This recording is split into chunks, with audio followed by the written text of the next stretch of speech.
St. Louis Union Station Hotel, where the guests never fully leave. Imagine checking into a luxury hotel, only to hear children laughing in the hallway at midnight when no children are staying on your floor. Your door opens on its own.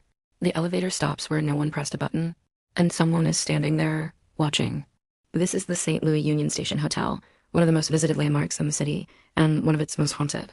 St. Louis Union Station opened in 1894 and quickly became one of the busiest train stations in the world.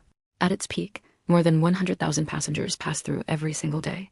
Immigrants, soldiers, families, business travelers. For many, this station was the beginning of a new life. For others, it was the last stop. The building witnessed emotional reunions, final goodbyes, and countless moments charged with fear, hope, and uncertainty, the kind of energy some believe never truly disappears. By the 1970s, train travel declined, and Union Station was eventually closed. But instead of being torn down, it was transformed into a hotel, entertainment complex, and tourist destination. Guests now sleep where travelers once waited. Hotel rooms occupy spaces once filled with exhaustion, anticipation, and grief. Paranormal investigators believe this transition may have intensified the activity because the building never had a chance to rest. One of the most reported spirits at Union Station is a young boy. Guests and staff describe seeing a child wearing old-fashioned clothing, sometimes near elevators, sometimes running down hallways. Others report hearing laughter late at night, feeling a tug on their clothing, seeing small handprints appear briefly on mirrors. When guests open their doors, the hallway is empty.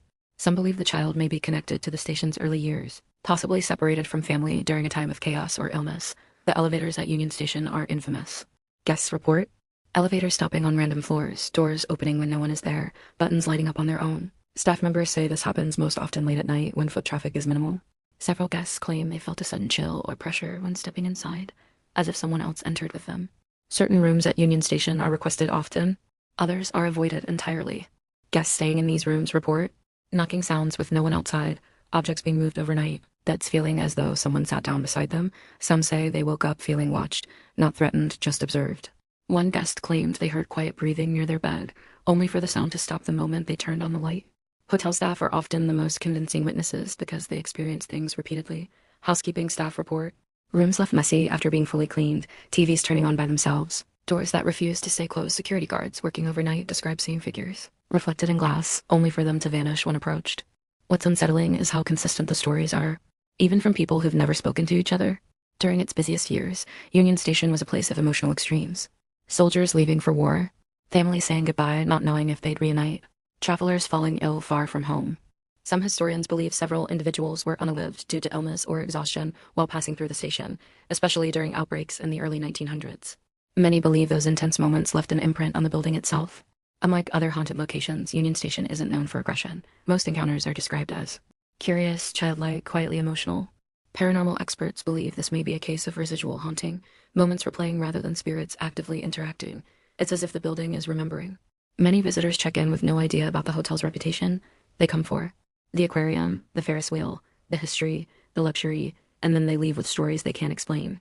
Some say they'll never forget the feeling of walking the halls late at night when the building feels aware. Despite its reputation, Union Station remains a beloved destination. Weddings, family trips, vacations, life continues inside its walls. And maybe that's why the spirits remain calm. They're still surrounded by movement, still part of something alive.